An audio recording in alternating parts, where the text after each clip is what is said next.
Molt bé. Bé, com us ha dit Pili, avui m'han convidat per parlar-vos de rondalles i de llegendes, perquè a la universitat, concretament al Departament de Filologia Catalana, una de les coses que fem és investigar sobre aquests dos gèneres propis de la literatura oral. Jo fa molts anys que faig classes a la universitat, ja en fa 8, però és la primera vegada que faig una xerrada a alumnes d'ESO. O sigui que espero que m'acompanyeu durant la xerrada i que sempre que us demani la vostra col·laboració estigueu receptius i receptives per ajudar-me, d'acord? Mireu, jo el que primer vull fer és parlar-vos de les rondalles i després us vull parlar de les llegendes, entenent que a classe ja heu treballat algunes coses. Per això us he posat este títol, de la princesa encantada a l'autostopista del revolt, perquè és este viatge que farem durant aquests minuts que jo faré la intervenció. De la princesa encantada, per què? Perquè una princesa encantada és un personatge molt típic en les rondalles, sobretot en les rondalles meravelloses. Abans deien la Ventafocs o la Bella Dormida. Sí, no? Són princeses que els passen una sèrie de coses al llarg de la rondalla. I després l'autostopista del revolt, tot i que hem vist que hi ha un salt generacional i que potser no n'heu sentit a parlar, després us explicarem en què consisteix, és un personatge molt típic de les llegendes urbanes, que són aquelles llegendes que després veureu que també s'anomenen rumors que circulen. Segurament que vosaltres coneixeu algunes llegendes urbanes que a nosaltres encara no ens han arribat perquè circulen entre els vostres cercles. Per tant, després podrem compartir quines llegendes urbanes coneixeu, d'acord? Mireu, per a començar, a mi m'agradaria que us situeu una mica. Nosaltres prenem com a punt de partida uns estudis fets per una folclorista israeliana ja fa un d'anys, però la professora Carme Oriol, que també treballa a la universitat amb mi, ella va fer una sistematització de la teoria que es diu Introducció a l'etnopoètica. I segurament aquesta paraula d'etnopoètica no l'heu de sentir mai. M'equivoco? Algú sap què és això d'etnopoètica? No. I la paraula folklore? L'heu sentida mai? Sí, a veure, folklore què diries que és? Cultura. Cultura, anem bé. Què més podria ser folklore? Algun exemple? Tirem avant i ho anem descobrint? Mireu, el primer que ens hem de plantejar és quines diferències existeixen entre la literatura escrita i la literatura oral. Per què? Perquè les rondalles i les llegendes pertanyen a un paquet de la literatura que es diu literatura oral. I en canvi, quantes novel·les heu llegit enguany? Quants llibres de poemes? Quantes obres de teatre? Algun llibre obligat que us han fet llegir a classe? Sí. I què heu fet? Heu agafat un llibre que està imprès i l'heu llegit, veritat? Això és literatura escrita. Per què és literatura escrita? Perquè hi ha un autor que és estable, perquè està escrit, per això es diu literatura escrita, perquè en principi aquest text és immutable, no canvia mai, a no ser que l'autor vulgui fer algunes consideracions o revisar algunes qüestions, i perquè el lligam que existeix entre la persona que llegeix i qui ha escrit la novel·la és un llibre, veritat? Vosaltres coneixeu una escriptora que es diu Mercè Rodoreda? Vosaltres coneixeu un escriptor que es diu Quim Monzó? No. A veure, un escriptor o una escriptora? Agatha Christie. Qui ha llegit alguna novel·la d'Agatha Christie? Són d'aquestes misterioses. El lligam que existeix entre Agatha Christie i vosaltres és el llibre. Ella un dia el va escriure i a vosaltres us arriba en forma de paper. Molt bé, mirem què passa amb la literatura oral. Algú sap qui va explicar per primera vegada la història la rondalla d'en Patufet? No. No, veritat que no? Aquí no ho sabeu, però la coneixeu segur, veritat? Us l'han explicat quan heu sigut menuts i l'explicareu potser algun dia si teniu germans més menuts o cosins o si teniu algun dia fills quan sigueu més grans, etc. Sí? Per què? Perquè a diferència de la literatura escrita, la literatura oral no sabem qui és l'autor o l'autora d'aquella peça, d'acord? Per què? Perquè com això es va transmetent de boca a orella, es perd aquesta autoria. L'escriptura és el canal a través del qual rebem la literatura escrita. El boca-orella és el canal a través del qual rebem la literatura oral. Aquesta literatura oral sempre està sotmesa a canvis. Si jo ara us fes explicar a vosaltres la rondalla d'en Patufet, segur que tots m'explicaríeu algunes coses comunes, però cadascú explicaria aquesta rondalla partint de la seva versió que coneix. Però segur que tots compartiríeu que és un personatge molt menudet, veritat? I segur que també tots compartiríeu que en un moment determinat un bou o una vaca se'l menja, que sí? Perquè si no, no seria la història d'en Patufet. Però després, un pot dir-me que té €1 per anar a comprar, l'altre pot dir-me que té un dineret i l'altre pot dir-me que el seu Patufet no va comprar. Aquesta és la màgia d'aquestes peces orals, que cadascú les adapta a la seva necessitat, al moment en què les ha d'explicar. I cadascú les coneix en funció de qui li ha explicat. Llavors, en literatura escrita només tenim el llibre com a lligam. En canvi, quan expliquem literatura oral, el lligam és molt estret. Per què? Perquè si jo li explico a Wendy, per exemple, una rondalla, ella necessita estar davant de mi quan jo li explico. Per tant, el lligam que tenim ella i jo és molt més fort que quan només llegim un llibre, que l'autor està a casa seva descansant. Veieu la diferència entre la literatura oral i la literatura escrita? Molt bé. Què més? Heu sentit alguna vegada parlar de literatura popular, de literatura oral, de literatura de tradició oral? Heu sentit aquesta manera de definir aquesta literatura? Literatura popular, per exemple, ho heu sentit mai? O literatura de tradició oral? No. I literatura oral? Literatura oral és esta que us explico, que conta llegendes, que conta rondalles, que conta acudits, endevinalles, entrebancallengües, etc. La màgia d'esta literatura és que explica coses de la vida quotidiana. Observa el nostre entorn i explica les coses en relació a la vida quotidiana de cadascú. Mireu, abans us he dit etnopoètica i m'heu dit, jo no he sentit mai la paraula etnopoètica. I us he dit folklore, hi ha gent que m'ha dit, sí, folklore sí. La paraula etnopoètica diríem que vol dir el saber del poble. Igual que ho vol dir també la paraula folklore, que si la partim tenim la paraula folk, que vol dir gent, i la paraula lore, que vol dir saber. Per tant, estem parlant sempre d'aquest saber que la gent coneix. Llavors, és molt important això que teniu aquí marcat de color blau. Crea, recrea i utilitza. Què vol dir això? Que en la literatura oral algú algun dia s'inventa una cosa i altres usuaris, a partir d'allò que està inventat, recreen segons les seves necessitats. I llavors ho utilitzem quan ens convé. És per això que us deia abans, la rondalla d'en Patufet cadascú me l'explicaria d'una manera, però tindria uns trets característics que identificarien que és aquella rondalla. Si jo us dic que el Patufet perd una sabata baixant una escala per la nit, me direu que això al Patufet no passa, veritat? O sí, què passa al Patufet, això? Això on passa? A la Ventafocs, per exemple, no? O també és la cendrosa, depèn de quins llocs, perquè és aquella persona que neteja la cendra del foc, sí? Veieu com heu identificat que hi ha un element que ja us explicava en relació al Patufet que no cap?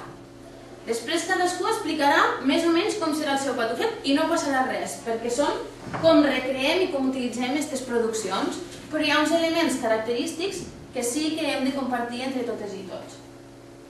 Molt bé, mireu, els gèneres que estudia l'etnopoètica són diversos. Vosaltres heu treballat estos dos a l'aula, veritat? La rondalla i la llegenda. Però també podem trobar relats sobre experiències reals, per exemple, anècdotes dels nostres iaios o succeïts que han passat a persones que coneixem, acudits, algun sap algun? Va, que trencarem el gel. Va, Jonathan. Sí, sí. Ara ja no sap cap. No? Després n'expliquem algun. Fórmules, per exemple, dites populars, parèmies. Nosaltres en diem parèmies, al carrer es coneixen com a dites, com a proverbis, com a refranys. Per exemple, al maig cada dia un raig. A l'abril, aigües mil, cada gota val per mil. Al juny, la falç al puny. Per exemple, endevinalles. Alguna endevinalla? Una capseta blanca que s'obre i ja no es tanca. Què és? Un ou, no? Molt bé. Entrebancallengües, en coneixeu algun? Sabeu què és? Amb els 16 jutges tenim un problema, perquè no és ben bé un entrebancallengües, sí? Però us el dono com a bo. Aceptamos pulpo como animal doméstico, com deia aquell anunci, sí? Podríem dir un plat pla ple de pebre negre està, sí? I això, si ho vols dir ràpid, la llengua s'entrebanca i no funciona. I després cançons de bressol, cançons de ronda, cançons de capta, etc. Les cançons de capta i de ronda cada vegada s'estan perdent més, però hi ha pobles on encara es mantenen molt vives. I les cançons de bressol, segur que algun dia alguna de vosaltres us n'han cantat també per anar a dormir. Ara ja no, que ja sou grans.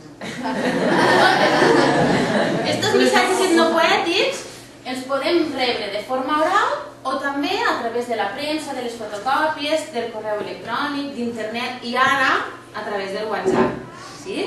Segur que totes i tots porteu un mòbil a la butxaca, amb connexió 3G, amb totes aquestes coses, i rebeu fotografies diverses, materials diversos, alguns que potser ja podríeu obviar, i d'altres que tenen algun contingut que de vegades ens pot interessar des d'un punt de vista etnopoètic. Mireu, un exemple. Un acudit que està agarrat de l'oralitat i transcrit, Algú m'explica a mi una cosa, jo l'enregistro amb una gravadora i la copio exactament en un paper. Diu, oye, ¿sabes cómo se llama edificio en catalán? Diu, edifici. Diu, yo lo sé que edifici, pero dímelo que quiero saber cómo es. Sí? Tothom riu, tothom l'ha entès? Sí?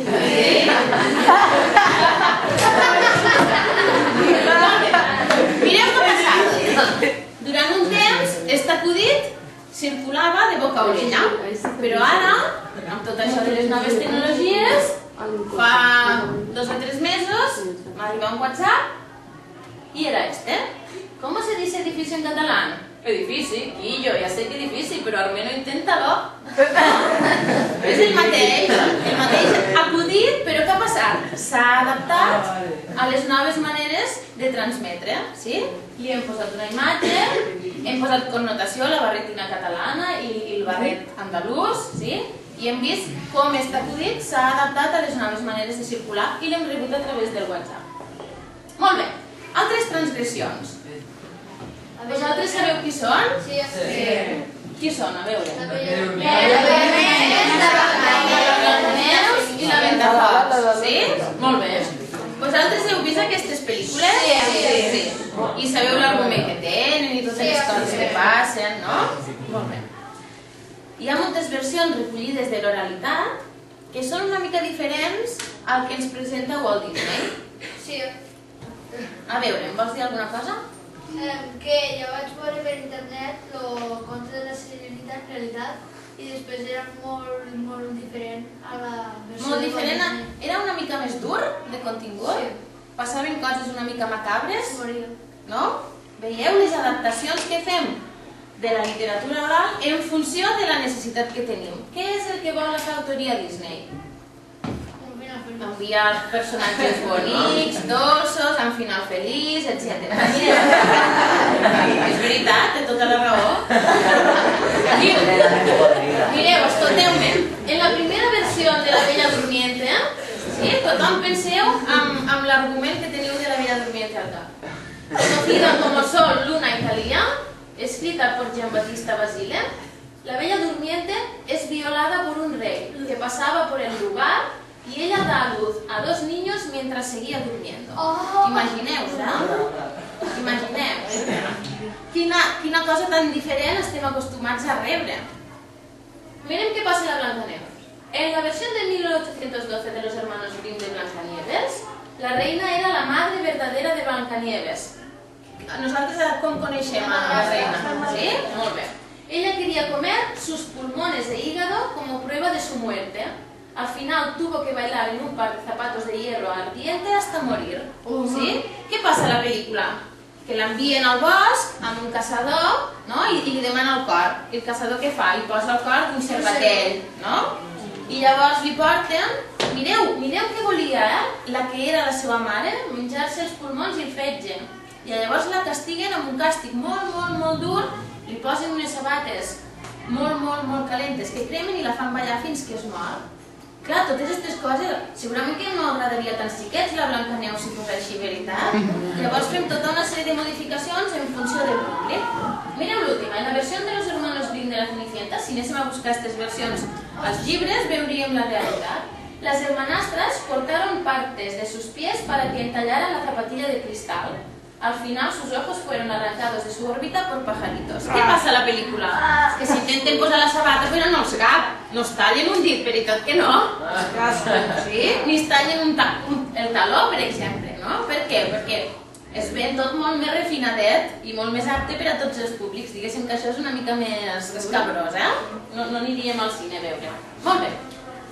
Heu de pensar que aquests missatges etnopoètics tenen diferents funcions: entretenir, educar, donar normes de conducta, fer crítica. Moltes vegades inventem acudits per a criticar una cosa determinada, reforçar la identitat, cohesionar un grup, etc.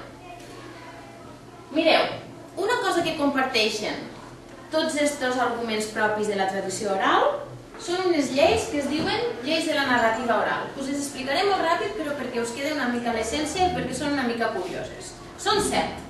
Us les explico. Mireu, la primera diu que mai, ara penseu en les rondalles i que us vingui al cap alguna rondalla que vosaltres us han explicat. La caputxeta roja, en Patufet, la rateta que granava l'escaleta, el llop i les 7 cabretes, els 3 porquets, que vulgueu, sí? Que us vinguin al cap tots aquests arguments.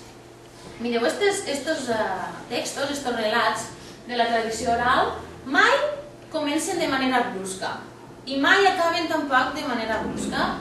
Sempre hi ha una obertura, una introducció i sempre hi ha un tancament, d'acord? Això també passa en novel·les, que sempre te situen una miqueta i després acaben el desenllaç. Una altra, una mica més curiosa. Mireu, com que aquestes rondalles o aquests relats de la tradició oral els expliquem i no els escrivim, no podem descriure tan bé les coses que passen com quan agafem una novel·la. De vegades, quan llegeixes una novel·la, hi ha 3 pàgines per descriure taula, per exemple, no? L'escriptor què pot fer? Donar tota mena de detalls per a fer una descripció. En canvi, quan les coses les expliquem oralment, no podem carregar amb totes aquestes descripcions. Hem de ser molt més simples. Llavors el que utilitzem és la repetició. Si jo a una rondalla us dic fa molts i molts anys, quants anys estic volent dir? Molts. Però quants? 50, 100, 1000, 10, no ho sabem. Però que vosaltres ja enteneu que és una cosa que va passar fa un temps, bastant llarg, sí? Per tant, utilitzem aquestes repeticions per a expressar llargada, distància, lentitud, etc. D'acord? Amb aquestes repeticions el que fem és carregar de significat les repeticions per a expressar alguna cosa determinada. Molt bé, la llei de 3. Mireu, aquesta és una mica més curiosa. El que hauríem de pensar són rondalles en què el 3 aparegui d'alguna manera. Els 3 porquets.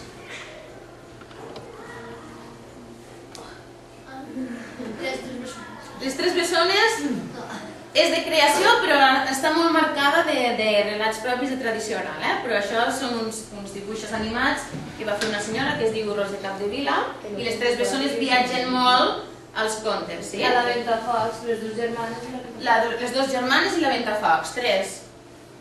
Caputxeta vermella. Caputxeta vermella no n'hi ha 3. Sí, així junts. Més. Imagineu-vos que un personatge ha d'aconseguir fer una cosa. Sí?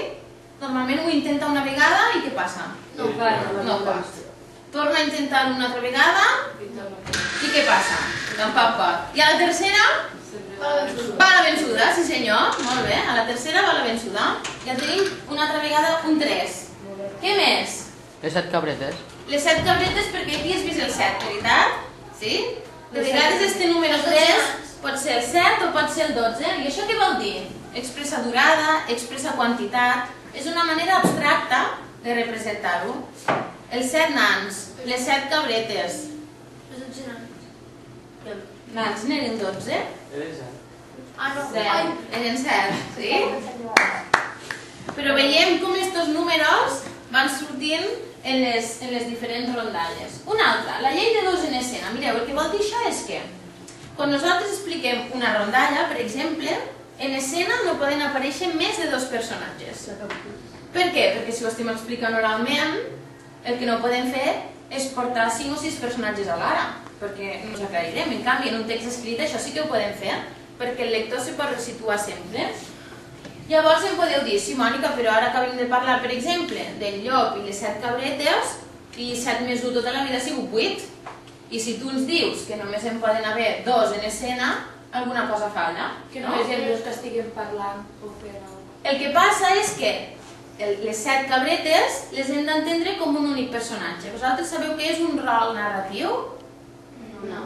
És com un paper, d'acord? És el paper que té aquell personatge. Per tant, entendríem que el llop és un i les 7 cabretes són un altre. Llavors ja tenim 1 més 1, 2, sí? Amb els 3 porquets passaria el mateix. Poden haver duplicacions i multiplicacions de personatges, perquè sempre n'apareguen simultàniament 2.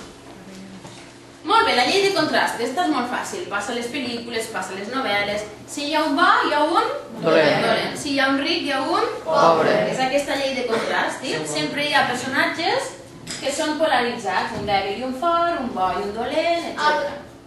Els 3 fantasmes del Nadal. Quina és esta? No sé quina és esta. El fantasma del present, el fantasma del passat i el fantasma del futur. I són bons i dolents també, contraposats? N'hi ha 2 de bons i Luego dolents. está el rico, que es lo jefe, el pobre, que es lo que treballa, y después surten los fantasmas. És el conte de Nadal. I l'heu treballat aquí? No. Hi havia una pel·lícula. Molt bé, la llei de bessons.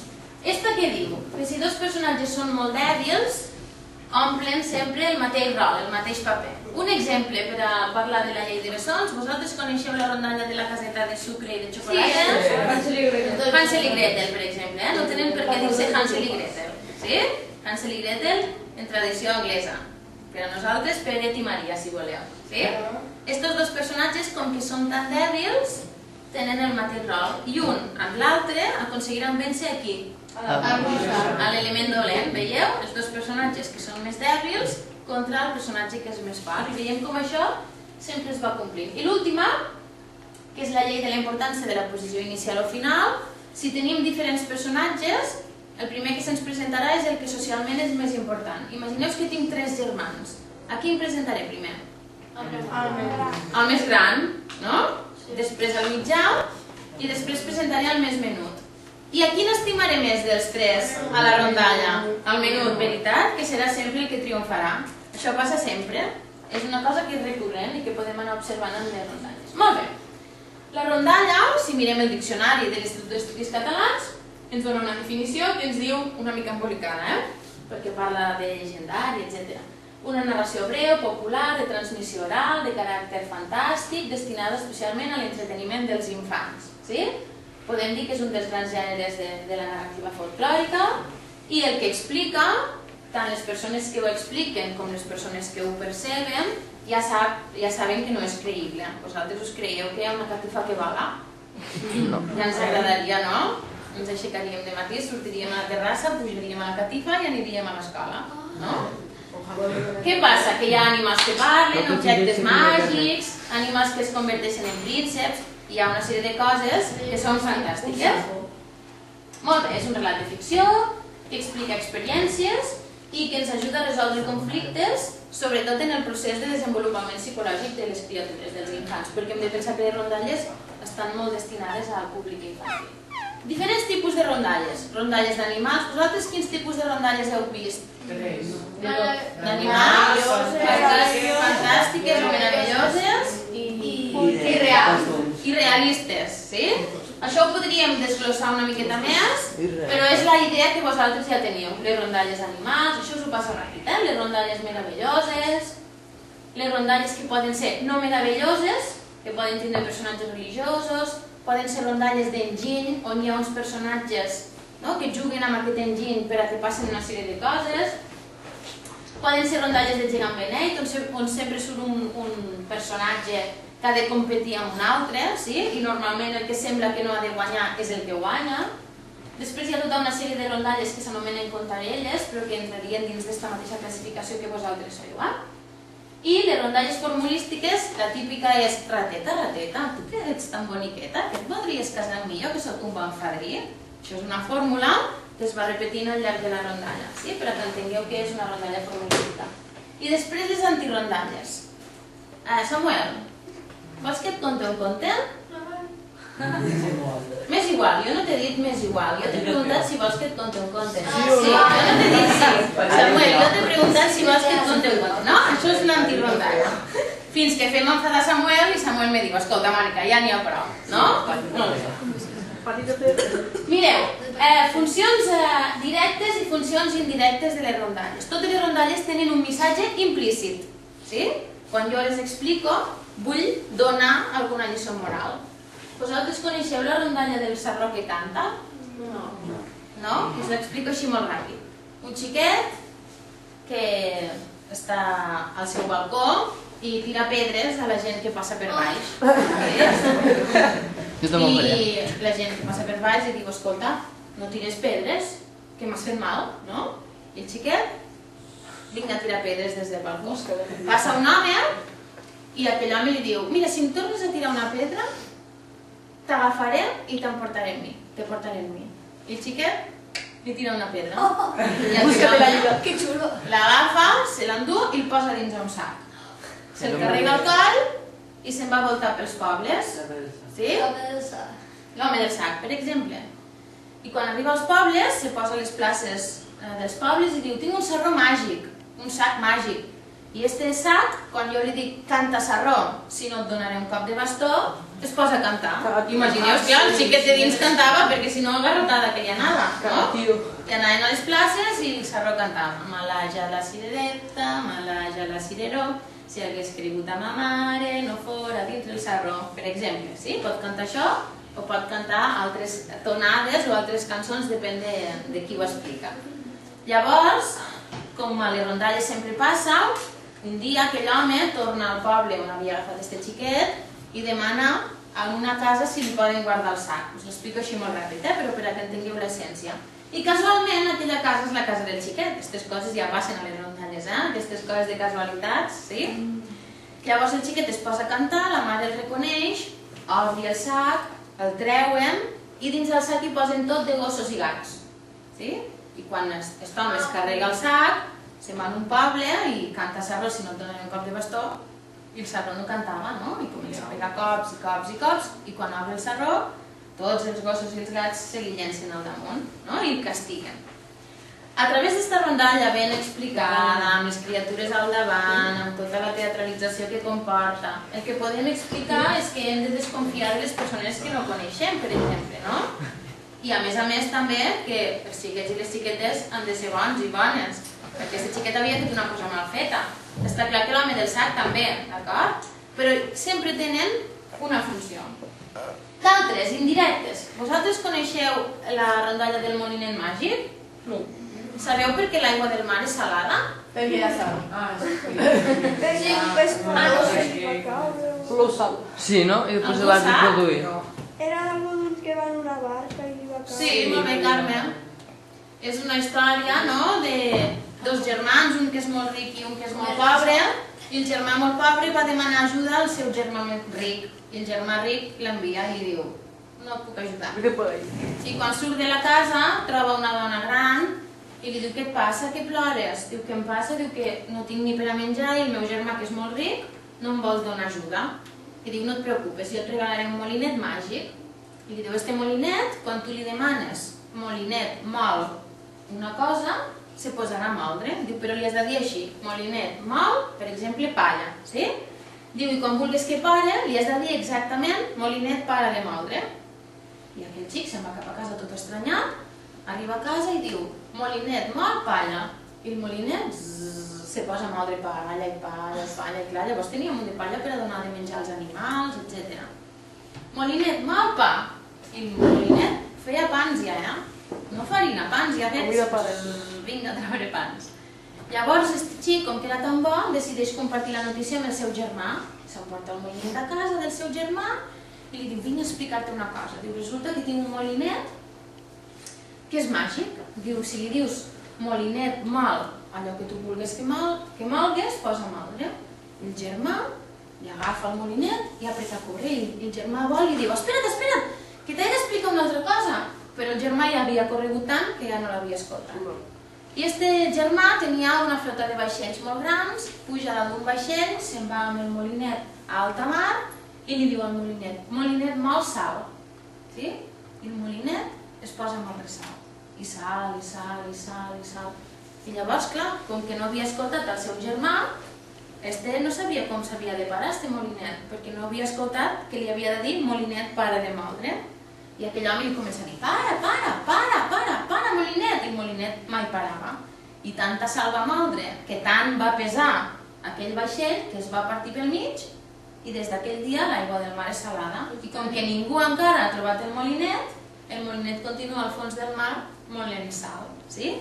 Aquesta història ara ja no ens la creiem, ni vosaltres, ni jo, ni les vostres professores, però en un moment determinat tu li pots explicar a una criatura amb una funcionalitat indirecta, explicar-li per què l'aigua del mar és salada. I no cal explicar-li ara, quan és més menut, no sé quantes coses. Ja veieu que serveixen per a molt, Perquè sí. M'he saltat tot això perquè anem una mica tots justets i us vull parlar de les llegendes. Era només jugar una mica a descobrir rondalles, però la majoria ja les hem comentat. Si algú de vosaltres vol descobrir moltes rondalles, podeu entrar al web que es diu Roncat, cercador de la rondalla catalana. Si poseu rondalla cat al Google, o les vostres professores, podreu trobar allí moltíssimes rondalles a través de la paraula clau, del títol, etc. I si voleu estar al dia de diferents notícies en relació a tot això, hi ha un web que es diu arxiudefolklore.cat i allí també trobareu novetats en relació a la literatura oral. Molt bé, saltem. Hem parlat de la rondalla i ara anem a parlar de la llegenda, així molt ràpid. La llegenda és un relat de ficció que se situa en un espai i en un temps concret. Llavors, tenim una creença compartida i damunt d'aquí es construeix una llegenda. A diferència de les rondalles, les llegendes la gent les percep com a certes, d'acord? I el que fem és, quan hi ha una mala conducta la premiem i quan hi ha una mala conducta la castiguem. Hi ha dos tipus de rondalles, les llegendes del passat i les llegendes contemporànies. Si ara aixequéssim la persiana i miréssim a les muntanyes de Caro, veuríem una muntanya que es diu la cara de la reina. Sí? Sí? Tothom n'ha sentit a parlar? No. Qui no n'ha sentit a parlar té una tasca.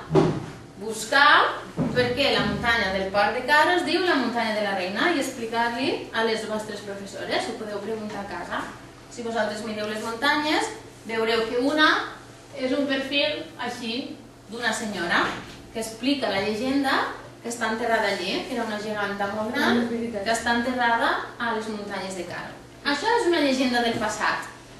També pot ser una llegenda del passat l'aparició d'una Mare de Déu en un lloc determinat i on se construeix una ermita. Vosaltres heu anat mai a mig camí? Sí. I què hi heu trobat a mig camí? Estrelletes. I com és que heu trobat estrelletes? Pues perquè ja no sé. Perquè van caure. Per què van caure? D'on? Del cel. Del cel. Al jardí. Del cel van caure. I com és que van caure del cel? Perquè ho vam anar. Perquè pesaven. A veure, el que hi ha a mig camí són fòssils. Sí? Són fòssils. D'acord? Però el que explica la llegenda és que un dia la Mare de Déu de la Providència, si no m'equivoco, La Dana, la Mare de Déu. És la mare. que és la que hi ha a mig camí, va baixar a mig camí i del seu mantell que portava va deixar totes les estrelles espargides per la zona de mig camí. Això també és una llegenda del passat. D'acord? I a més podem anar allí i veure les evidències, els fòssils de les estrelletes, que si tens sort les trobes en pilonet, i n'hi ha moltes, una pegada a l'altra, i si tens més sort... Jo sí. Ja me'n portareu, que no les he vist tampoc. I són estrelles perfectes, Exactament. Això també és una altra llegenda del passat. O la Mare de Déu de la cinta, que té una cinta. També hi ha una llegenda que explica que era el cinturó que portava la Mare de Déu i que li va donar al compendio de història de Tortosa i que li va donar a la persona que vivia allí vetllant per la catedral. En aquell moment no era una catedral, era una església perquè després ja van construir. Això també és una llegenda del passat. Però les que a vosaltres us deuen agradar més són les llegendes contemporànies que també es poden dir llegendes urbanes i que també es poden dir folk legend. Ara us explicaré per què. Mireu aquest llibre, Benvingut, benvinguda al Club de la Sida i altres rumors d'actualitat. És un llibre de llegendes urbanes que si algun dia us interessa conèixer o treballar-ne, el podeu buscar.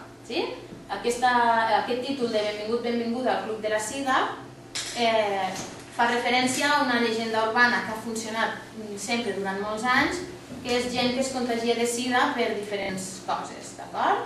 Per tenir relacions o per una nit boja a una discoteca, etc. Això ara ja no funciona tant perquè, per sort, tot està molt més protegit, diguéssim, però durant un temps aquest rumor va córrer molt i per això el llibre es diu així. Què passa? És un relat que té una gran vigència, vosaltres en deveu conèixer algunes que a nosaltres no ens han arribat i nosaltres en devem conèixer algunes que vosaltres no coneixeu, i el que fa és que s'expressen idees, sentiments, preocupacions, sobretot de totes aquelles coses que són forasteres, que no coneixem prou. Fer viatges a l'estranger, trasplantament d'òrgans, aparició de noves malalties, perill d'automobilistes, compra d'animals exòtics, etc. Algú li ve al cap algun rumor o alguna llegenda d'estes? Jo en tinc, si no? Digues, Jonathan. La Niña del Pozo. La Niña del Pozo, què li passa a la Niña Què del Pozo? passa? La de Ring. Què passa amb en germana? No ho sé, és que... És una xiqueta No que... l'he preguntat mai, però... Però això és d'una pel·lícula? Sí, Maria la és Paralítica. una pel·lícula basada en la història. És un rumor, no? Que és una xiqueta que sa mare estava loca Ah, és veritat, jo l'he vist. i la tenia com a tancada a les golfes, se diuen? Sí, a les golfes. Bueno, allí tenia habitació. I un dia després la van ofegar al pou. I llavors què s'explica? Que quan t'arrimes al pou se la sent o alguna cosa així o què? Se la troben. Apareix, sí. No recordo. Nosaltres quan érem petits, Digues. escoltàvem una que se deia Maria la Paralítica. Maria la L'escoltaves? Paralítica? Jo diria. Què li passava a Maria la Paralítica? No sé, la història no la sé. Apareixia. Però No, diuen que Anaves al lavabo i si claves reies Maria la Paralítica t'apareixia. no, Mentira. tenia llum, tenies que tancar la llum, Fica veletes, fica ficar veletes i fer així 3 vegades. Això que col·le veieu? Tres vegades. No, però no tenien veles. No tenien veles. I dir, Maria la Paralítica, Maria la Paralítica, Maria la Paralítica. I t'apareixia una xica en cadira de rodes i un camiet. I la vas veure mai, tu?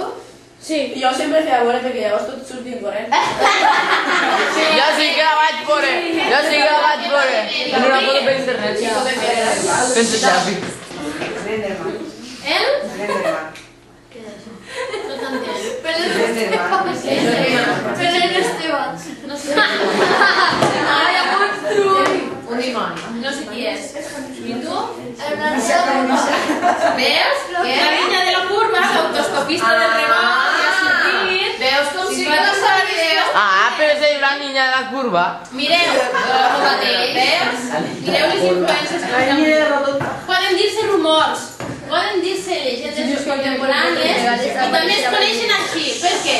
Perquè aquestes històries sempre li passen a l'amic de l'amic. Sí? A mi m'ho ha contat. És un dia l'amic del meu amic li va passar no sé què. Un dia al veí del meu veí li va passar no sé quant. Mai coneixes a la persona directa. Pues ja- Es diuen friend of a friend. Sí? Folk legend, de l'amic, sí? Molt bé, per exemple, una parella de turistes catalans van al Japó i en un carrer de Tòquio troben un gosset petit i de pèl molt curt que els segueix contínuament i juga amb ells. I agafen afecte, veuen que està abandonat i se l'emporten. I a l'avió aconsegueixen passar-lo en una bossa sense que el gos els delate. Això ja comença a ser sospitós, perquè a l'aeroport no passes les coses així com així, sí? Un cop a casa veuen que li surt bromera de la boca i decideixen portar-lo al veterinari. El veterinari observa l'animal amb sorpresa, no es tracta pas d'un gos, sinó d'una espècie exòtica i molt grossa de rata de clavellera. Sí? Què passa? Que hem anat a un país oriental, molt diferent al nostre, i a partir d'aquí comencen a reviure aquestes històries i aquests rumors que circulen. D'acord? Mireu, a vosaltres us suggereix alguna cosa, això, de llegendes urbanes? El Papá Noel. Sí, això sí, sí? Ah, sí, sí, sí.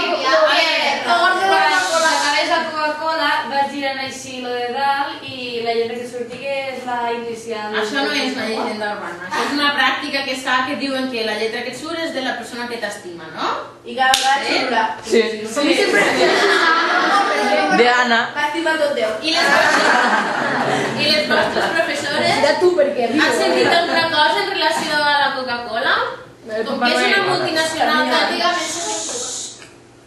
és una multinacional tan gran, té rumors al darrere. O al McDonald's. Quantes vegades no heu sentit que al McDonald's se serveix? Trituren dits. Trituren dits i ungles i no sé què. Sí? Los bars. Que antigament portava cocaïna i que actualment li fiquen... Per exemple, no? O coses que són addictives perquè tu en begues molt més. O s'ha explicat sempre que és capaç de despelmar molt la pedra i l'acer. Si tu poses Coca-Cola en un recipient o allò del Baileys, és capaç de fer desaparèixer un filet de vedella, com diu el vostre company. Si fos capaç de desfer un filet de vedella, el nostre estómac estaria més que triturat, no? I que si veus Coca-Cola i Baileys te fas una combinació. Mentos, de mentos. Que dins dels pots de les Coca-Coles hi poden sortir insectes o una cua de rata, etc.